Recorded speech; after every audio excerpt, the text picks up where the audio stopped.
अस्सलाम वालेकुम dear students, welcome to Riphah international college Sargodha campus. My name is professor Sajid Rafique और मैं आपको पढ़ा रहा हूँ प्रोजेक्ट वन के अंदर हमने प्रीवियस लेक्चर्स के अंदर डिटेल के अंदर डिस्कस किया।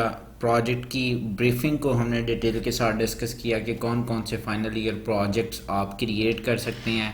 यूनिवर्सिटी की तरफ से कोर्स आउटलाइन को हमने डिस्कस किया डिटेल के साथ। कोर्स आउटलाइन के बाद हमने कुछ यूनिवर्सिटी की तरफ से रिकमेंडेड आइडियाज़ जिनके ऊपर आप अपना फाइनल ईयर प्रोजेक्ट क्रिएट कर सकते हैं उनको डिस्कस किया। फर्दर हमने फाइनल ईयर प्रोजेक्ट के रेलिवेंट प्रपोज़ल को डिस्कस किया कि किस तरीके से आप प्रपोज़ल क्रिएट कर सकते हैं। उसका एक सैम्पल आपको प्रोवाइड किया गया। How to create final year project proposal के रेलिवेंट हमने पूरा एक चैप्टर जिसकी आउटलाइन को हम डिस्कस किया।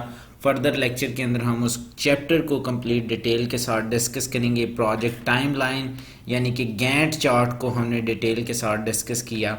आज के इस लेक्चर के अंदर मैं आपको एक सैम्पल प्रोवाइड करूंगा जिसमें आप प्रपोज़ल किस तरीके से क्रिएट करते हैं। आप अपना फाइनल ईयर प्रोजेक्ट का जो भी आइडिया आप सेलेक्ट करेंगे, जो भी प्रोजेक्ट आप क्रिएट करना चाहते हैं, उस प्रोजेक्ट का जो आपने प्रपोज़ल है वो आपने प्रपोज़ल किस तरीके से क्रिएट करना है। ये जो सैम्पल मैं आपको प्रोवाइड कर रहा हूँ ये वर्ड की फ़ाइल है, आप इसी के अंदर एडिटिंग भी कर सकते हैं। जो रिफा यूनिवर्सिटी ऑफ इंटरनेशनल की तरफ से प्रोवाइड किया गया है आपको टेम्पलेट, और उस टेम्पलेट के अंदर अगर आप अपना प्रोजेक्ट प्रपोज़ल क्रिएट करना चाहें तो आप उस टेम्पलेट के अंदर भी क्रिएट कर सकते हैं। सबसे पहले नंबर पे आप अपने प्रोजेक्ट का नेम डिफाइन करेंगे जिसे प्रोजेक्ट टाइटल भी कहा जाता है। जो भी आपका प्रोजेक्ट होगा आप अपने उस प्रोजेक्ट के रेलिवेंट उसके नेम को डिफाइन करेंगे। नेम जो है वो शॉर्ट होना चाहिए और डिस्क्रिप्टिव होना चाहिए कि 1 और 2 वर्ड्स के अंदर आपके प्रोजेक्ट की कंप्लीट डिटेल को वो मेंशन कर रहा हो। जैसे प्रीवियस लेक्चर में मैंने एग्जांपल दी थी कि अगर आप किसी स्कूल का मैनेजमेंट सिस्टम बनाना चाहते हैं तो स्कूल मैनेजमेंट सिस्टम, जिसमें एक स्कूल के रेलिवेंट जितने भी एस्पेक्ट्स हैं वो सारे के सारे एस्पेक्ट्स जो हैं वो डिफाइन हो जाते हैं इन 3 वर्ड्स के अंदर। आप इसको SMS स्कूल मैनेजमेंट सिस्टम भी डिफाइन कर सकते हैं। जैसा कि मैंने यहाँ पे प्रोजेक्ट का नेम डिफाइन किया हुआ है स्मार्ट प्लग। ये बेसिकली एक होम ऑटोमेशन का प्रोजेक्ट है और स्मार्ट प्लग बेसिकली मैंने एक स्विच या एक प्लग क्रिएट किया था जिसको आप अपने मोबाइल यानी कि एंड्रॉयड फ़ोन एंड्रॉयड ऐप की मदद से क्या कर सकते हैं, कंट्रोल कर सकते हैं। और इस प्लग के साथ आपके होम की जितनी भी अप्लाइंसेस होंगी, जितनी भी डिवाइसेस कनेक्ट होंगी वो सारी की सारी उस मोबाइल ऐप के थ्रू ऑन या ऑफ हो सकेंगी, या आप उसकी टाइम शेड्यूलिंग कर सकेंगे कि कितने टाइम से लेके कितने टाइम तक उन जो इलेक्ट्रॉनिक डिवाइसेस हैं या इलेक्ट्रॉनिक अप्लाइंसेस हैं उन्होंने ऑन या ऑफ होना है। जैसे सिंपल एग्जांपल के तौर पे मैं डिफाइन करूं कि आपके घरों के बाहर की जितनी भी आउटडोर लाइट्स हैं, कभी कभार आपको रात को उन्हें ऑन करना आप भूल जाते हैं। कोई मेंबर बाहर से आता है तो वो कहता है बाहर अंधेरा है, बाज़ार में आपने लाइट्स ऑन नहीं की। कभी कभार आप दिन में देखते हैं कि आपकी लाइट्स ऑन होती हैं, आप उन्हें ऑफ करना भूल जाते हैं। तो आप उन तमाम की तमाम आउटडोर अप्लाइंसेस का जहाँ से करंट जा रहा है, जहाँ से वो सर्किट कनेक्टेड है, आप वहाँ पे उस स्मार्ट प्लग को यूज़ कर सकते हैं और अपने मोबाइल ऐप के थ्रू आप उसकी टाइम शेड्यूलिंग कर सकते हैं। लाइक जैसे ही इवनिंग के 7 PM हो सारी की सारी आउटडोर लाइट्स ऑटोमेटिकली ऑन हो जाएं और जैसे ही मॉर्निंग के 4 AM हो ऑटोमेटिकली सारी की सारी लाइट्स जो हैं वो ऑफ हो जाएं। अब आप ऑन करना भूल भी जाएं तो टाइम शेड्यूलिंग के थ्रू जैसे ही 7 PM टाइम होगा ऑटोमेटिकली सारी की सारी आउटडोर लाइट्स जो हैं वो ऑन हो जाएंगी और जैसे ही मॉर्निंग में 4 AM टाइम होगा ऑटोमेटिकली वो सारी की सारी आउटडोर लाइट्स जो हैं वो ऑफ हो जाएंगी। नेक्स्ट आपने मेंशन किया है कि ये जो डॉक्यूमेंट है ये एक्चुअल में है क्या, ये एक प्रोजेक्ट का प्रपोजल है। और फर्दर आपने इसमें मेंशन किया है कि जो प्रपोजल क्रिएट करने वाला है वो एक सिंगल मेंबर है जिसने इस प्रोजेक्ट को क्रिएट करना है। सिंगल मेंबर में आप बाय में उसका नेम मेंशन करेंगे। अगर ग्रुप है तो आप बाय के अंदर ग्रुप का नेम मेंशन कर सकते हैं। लाइक 2 मेंबर्स हैं, 3 मेंबर्स हैं, आप उनके नेम मेंशन करेंगे। फर्दर आप अपना रोल नंबर मेंशन करेंगे। रोल नंबर मेंशन करने के बाद आपने अपना प्रोजेक्ट सुपरवाइजर सेलेक्ट करना है जो through out the semester ADP 3rd semester के अंदर जो आपको गाइडलाइन कंप्लीट प्रोवाइड करेगा, जो आपको वीकली बेसिस के ऊपर टास्क्स असाइन करेगा और फिर वीकली बेसिस के ऊपर वो उन टास्क की थ्रूपुट आउटपुट को चेक करेगा कि आपने उस टास्क को कंप्लीट किया है या नहीं किया, कितनी वर्किंग आपकी कंप्लीट हो चुकी है, कितनी वर्किंग आपकी पेंडिंग है। जो आपने प्रोजेक्ट टाइमलाइन यानी कि गैंट चार्ट डिफाइन किया था, क्या आप उसके अकॉर्डिंग अपने फाइनल ईयर प्रोजेक्ट के ऊपर वर्किंग कर रहे हैं या आप उस टाइम ड्यूरेशन से लेट हैं, कोई इश्यूज हैं, कहीं पे आपको कोई प्रॉब्लम है, कोड समझ नहीं आ रहा, जिस इन्वायरमेंट के अंदर आप वर्किंग कर रहे हैं उसकी आपको समझ नहीं आ रही, एरर्स हैं कुछ जो आपसे फाइंड आउट नहीं हो रहे। तो इन तमाम चीज़ों के रेलेवेंट आपको जो प्रॉपर गाइडलाइन प्रोवाइड करता है वो आपका प्रोजेक्ट सुपरवाइज़र होता है। उसके बाद प्रोजेक्ट मैनेजर होता है, सबमिटेड टू में प्रोजेक्ट मैनेजर का नेम आएगा। लाइक आपका प्रोजेक्ट मैनेजर मैं हूं क्योंकि मैं आपको कैपस्टोन प्रोजेक्ट 1 का सब्जेक्ट पढ़ा रहा हूं। तो प्रोजेक्ट 1 के सुपरवाइज़र में आप जो है वो किसी भी एक टीचर को गेन कर सकते हैं, जबकि प्रोजेक्ट मैनेजर में सबमिटेड टू में जस्ट मेरा नेम मेंशन होगा। प्रोजेक्ट सुपरवाइज़र में आप कंप्यूटर साइंस से रेलेवेंट किसी भी एक टीचर को सुपरवाइज़र सेलेक्ट करना चाहते हैं तो आप सेलेक्ट कर सकते हैं, मुझे सेलेक्ट करना चाहें मुझे कर सकते हैं, किसी और टीचर को सिलेक्ट करना चाहें तो किसी और टीचर को सिलेक्ट कर सकते हैं। फर्दर आप अपनी यूनिवर्सिटी रिफा इंटरनेशनल कैंपस है आपका, तो आप उसका लोगो यहाँ पे मेंशन करेंगे। लोगो मेंशन करने के बाद आप मेंशन करेंगे डिपार्टमेंट ऑफ एडीपी, क्योंकि आप एडीपी के स्टूडेंट्स हैं। Department of ADP computer sciences आप यहाँ पे मेंशन करेंगे और उसके बाद यूनिवर्सिटी ऑफ रिफा रिफा इंटरनेशनल यूनिवर्सिटी आप यहाँ पे मेंशन करेंगे।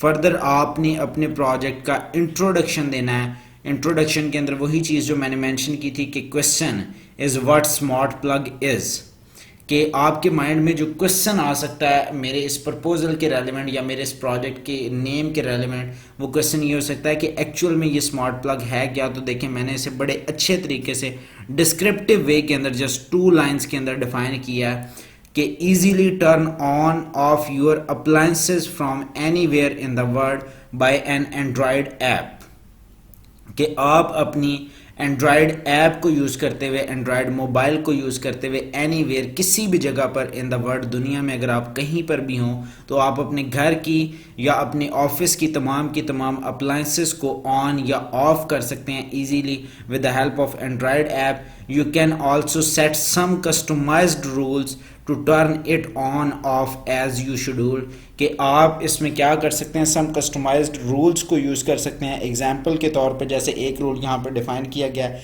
कि आप अपने डिवाइसेस के ऑन एंड ऑफ होने का टाइम जो है वो शेड्यूल कर सकते हैं, उस टाइम के ऊपर आपकी डिवाइस जो है वो ऑन या ऑफ हो जाएगी।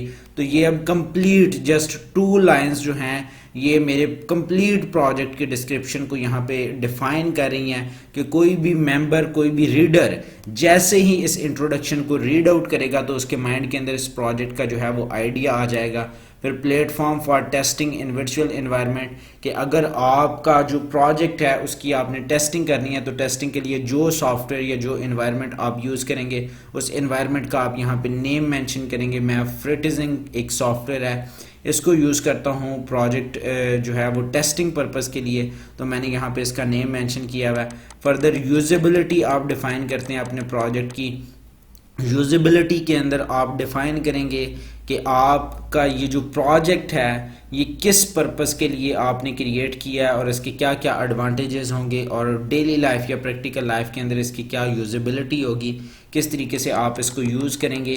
फीचर्स मैंने इसके डिफ़ाइन किए हैं कि जो भी आपका कोई सॉफ्टवेयर होगा आप उसके फीचर्स डिफ़ाइन करेंगे। सिस्टम स्पेसिफिकेशंस मैंने यहाँ पर डिफ़ाइन की है कि सिस्टम स्पेसिफिकेशंस के अंदर मैंने मेंशन किया है कि एंड्रॉयड मोबाइल ऐप जो होगी वो उसका 4.1 वर्जन जो है वो मैं यूज़ करूँगा। एक सर्वर यूज़ होगा जिसके थ्रू क्योंकि मैंने देखें ऊपर इंट्रोडक्शन में मेंशन किया कि anywhere in the world, it's mean कि आप दुनिया में कहीं भी हों आप उन तमाम की तमाम अप्लायंसेस को जो कि स्मार्ट प्लग के साथ लिंक हैं और स्मार्ट प्लग जो है वो आपके मोबाइल ऐप के साथ कनेक्टेड है, आप उन्हें ऑन या ऑफ़ कर सकते हैं। तो उसके लिए एक सर्वर कंप्यूटर होगा, आपके मोबाइल के थ्रू मैसेज जो है वो सर्वर कंप्यूटर तक जाएगा और उस सर्वर के थ्रू जो मैसेज है वो आपके स्मार्ट प्लग के पास जाएगा। बेसिकली इस पॉसिबिलिटी के अंदर हमारे मोबाइल और स्मार्ट प्लग दोनों के लिए इंटरनेट का होना ज़रूरी है।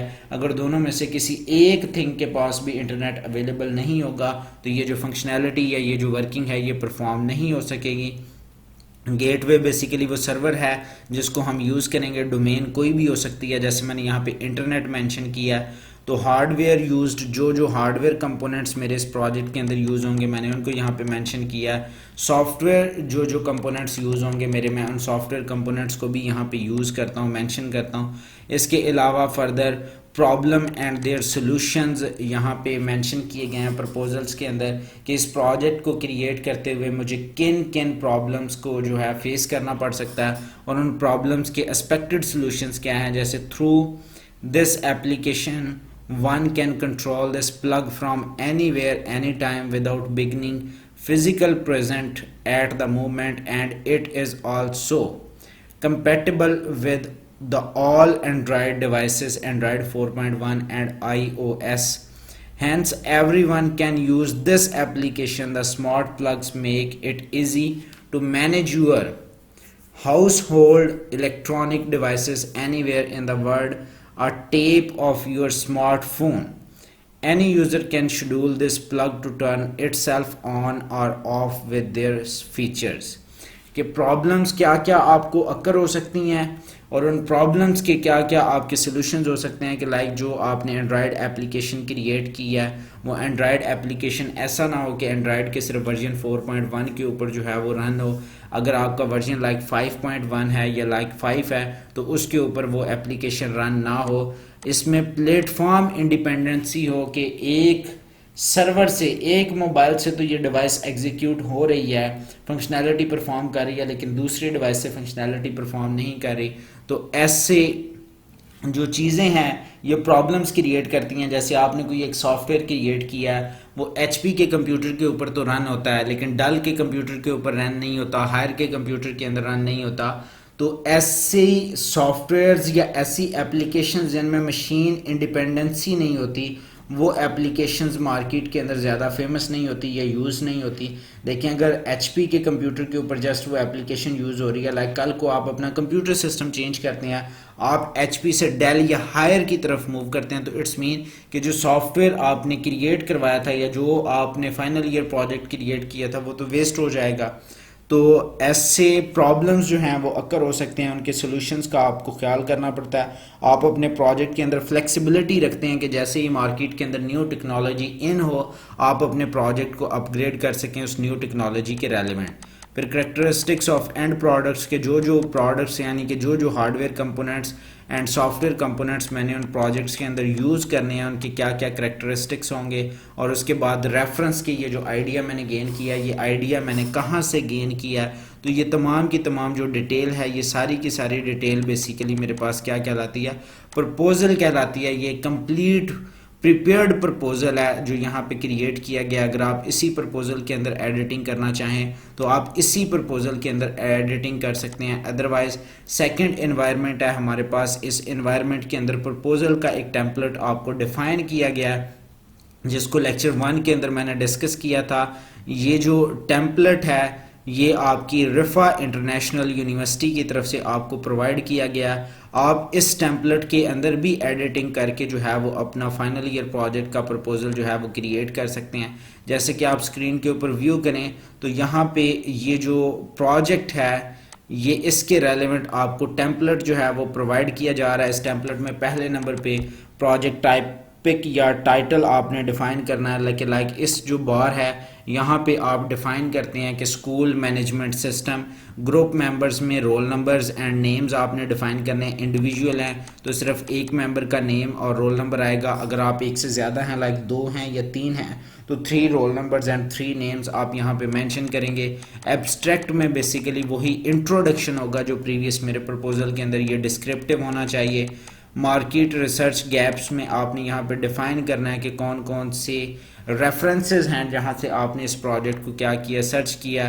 लिस्ट ऑफ फाइनल डिलीवरेबल्स, यहाँ पे आप उसकी जो है वो आइटम्स और ड्यू डेट्स जो कि मैंने गैंट चार्ट के अंदर क्रिएट की थी कि कौन कौन सा डिलीवरेबल है और उसकी क्या ड्यू डेट होगी। और एट द एंड आपका जो कंप्लीट प्रोजेक्ट है प्रोजेक्ट 1 उसकी लास्ट डिलीवरेबल डेट क्या होगी। फैकल्टी एडवर्टाइज़र के कौन सा मेंबर है जिसको आप एज ए सुपरवाइज़र यहाँ पे सेलेक्ट करेंगे। और फैकल्टी एडवर्टाइज़र में बेसिकली आपके प्रोजेक्ट मैनेजर का नेम आएगा जो कि मैं हूँ, और फर्दर प्रोजेक्ट मैनेजर के कमेंट्स होंगे कि अगर वो प्रपोजल को एक्सेप्ट करेगा तो देन वो यहाँ पे अपने रिमार्क्स देगा, और अगर वो रिजेक्ट करेगा तो देन भी वो यहाँ पे अपने रिमार्क्स मेंशन करेगा। आपके लिए टास्क है स्टूडेंट्स कि आपने अब कोई एक आइडिया फाइंड आउट करना है, उस आइडिया के रेलेवेंट आपने प्रपोज़ल क्रिएट करना है। अगर आप जो सैम्पल प्रपोज़ल आपको प्रोवाइड किया गया है स्मार्ट प्लग के नेम से, उसके अंदर चेंजिंग करके उसे एज ए प्रपोज़ल सबमिट करवाना चाहें तो आप उसे एज ए प्रपोज़ल सबमिट करवा सकते हैं। अगर आप Riphah university of international campus Sargodha के प्रपोज़ल सैम्पल को यूज़ करना चाहते हैं तो आप इस प्रपोज़ल सैम्पल को भी यूज़ करते हुए अपना फाइनल ईयर प्रोजेक्ट का प्रपोज़ल क्रिएट कर सकते हैं। और प्रपोज़ल क्रिएट करने के लिए सैम्पल मैंने आपको ऑलरेडी प्रोवाइड कर दिया है। सिंपल अपने वर्डिंग्स के अंदर आपने उसको क्रिएट करना है। सिंपल इंग्लिश लैंग्वेज जो है वो आपने अपने डिस्क्रिप्टिव यूज़ करनी है, इंटरनेट से उसे कॉपी पेस्ट आपने नहीं करना।